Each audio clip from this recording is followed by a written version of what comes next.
আসসালামু আলাইকুম। আপনি যদি চান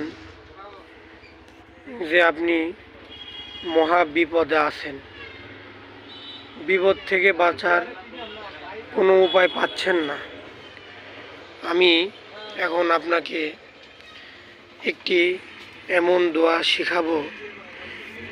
ইনশাল্লাহ আশা করি আল্লাহর অশেষ দয়াতে আপনি সেই বিপদ থেকে মুক্তি পাবেন।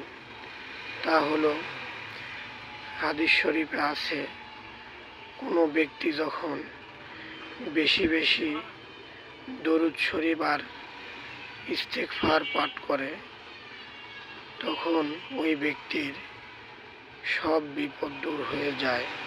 সুবহানাল্লাহ।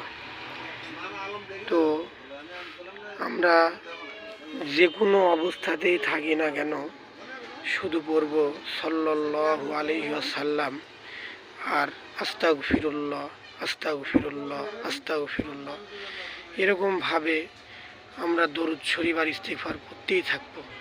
কেননা দরুদ শরীফ আর ইস্তেগফার এমন এমন বিপদ থেকে আল্লাহ পাক আমাদেরকে এই উসিলাত আমাদের এই মুসিবত দূর করে দিবেন, আমরা কল্পনাও করতে পারবো না। ইনশাল্লাহ আমরা সবসময় সুবহানাল্লাহ, আস্তাগফিরুল্লাহ, সাল্লাল্লাহু আলাইহি ওয়াসাল্লাম এই দরুদ শরীফগুলি পড়তে থাকবো।